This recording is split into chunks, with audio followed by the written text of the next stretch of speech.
হেকিমরা একজন মানুষের জ্বর, কাশি, সর্দি, গায়ে ব্যথা, ফুলা, আরও কত কি, ওরা 6টা রোগের জন্য 6টা ওষুধ দেবে না। হেকিমি শাস্ত্র, ইসলামিক চিকিৎসা শাস্ত্রে 6টা রোগ দেখা দিলে 6টা ওষুধ কখনো দেবে না। ওরা বুঝতে চেষ্টা করবে এই 6টা রোগ একটা বড় কারণে তৈরি হয়েছে, সেই মূল কারণটা কি।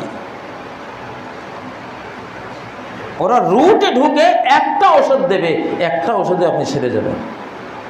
আর এলোপ্যাথিকে জ্বরের জন্য একটা ওষুধ, কাশির জন্য একটা, ব্যথার জন্য একটা, ফুলে গেছে ওটার জন্য আরেকটা।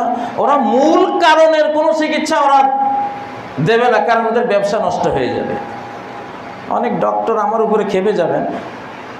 আমাকে একজন ডক্টর বললেন, আমেরিকায় উনি 20 বছর ছিলেন, তো বিশ্বস্ত সূত্রে ওই ডক্টর রশিদ সাহেব আমার বন্ধু, উনি বললেন যে ওরা ওষুধ বানাবার সময় এমনভাবে বানায় আপনি যাতে ফুল নিরাময় না হতে পারেন, কারণ নিরাময় যদি ফুল হয়ে যান তার কোম্পানি চলবে কী করে, আপনি তার ওষুধ খাবেন না।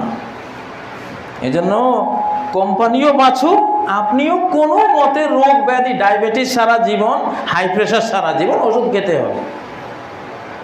আমার যে ভাগ্য ভালো, আমি একদিন গিয়েছিলাম একজনের কাছে, উনি আমাকে ট্যাবলেট ধরিয়ে দিলেন, একটু প্রেশার কেন জানি বাড়তি হয়েছিল।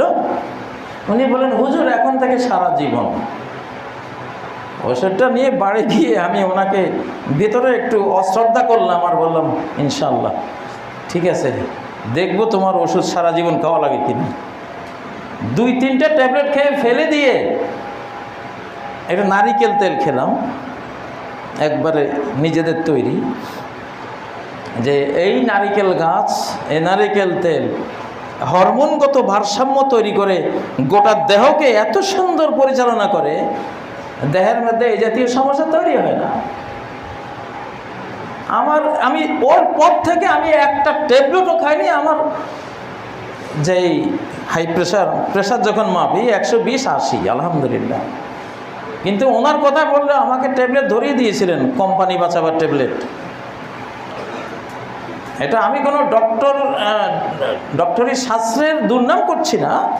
পৃথিবীটা এখন অনৈতিক হয়ে গেছে, তো অনৈতিকতা সবখানে ঢুকে গেছে, সবখানে। পৃথিবীতে এমন কোনো রোগ নাই যার চিকিৎসা নাই। যারা বলেন নাই তারা মিথ্যুক, তারা মিথ্যাবাদী। নবীজি নিজে বলছেন, বুখারীর হাদিস, মা আনজালাল্লাহু দাআন ইল্লা আনজালা লাহু দাওয়াআন। আল্লাহ এমন কোন রোগ নাজিল করেননি যার কোনো চিকিৎসা নাজিল করেন।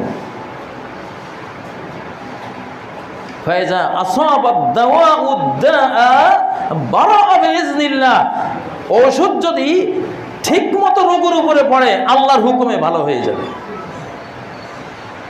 হাকিম সাহেবরা বলেন, আপনারা সপ্তাহে 4 দিন পাকা পেঁপে খালি পেটে খান, কোনো ডায়াবেটিস থাকবে না। ডায়াবেটিসের 14 গোষ্ঠী সাফ হয়ে যাওয়ার মতো ঔষধ, লতা পাতা, ফল ফলা দিতে আল্লাহ রেখে দিয়েছেন। আলাইকুম বিআলবানিল বাকর ফাইন্নাহা তারুম্মু মিন কুল্লি শাজার। যে তোমরা গাভীর দুধ পান করো, এটা সকল গাছ, ঘাস, তৃণলতা খায়, অতএব লাবানুহা শেফাউন, গাভীর দুধ সকল লোকের শেফা, নিরাময়। যেহেতু সকল পাতালতা ঘাস সে খায়, কোন রোগের কোন ওষুধ কোন পাতাতে আছে, কোন ঘাসে আছে, তার পেটে গেলে তো ওই রোগ সারবে তার দুধ পান করলে। যাই হোক, অন্য বিষয়, চিকিৎসা অবশ্যই আছে। দেহের রোগের চিকিৎসা আছে, মনোরোগের চিকিৎসা ইসলামে আছে, সামাজিক রোগের চিকিৎসা আছে, বৈশ্বিক রোগের চিকিৎসা আছে, সব রোগের চিকিৎসা ইসলামে আছে।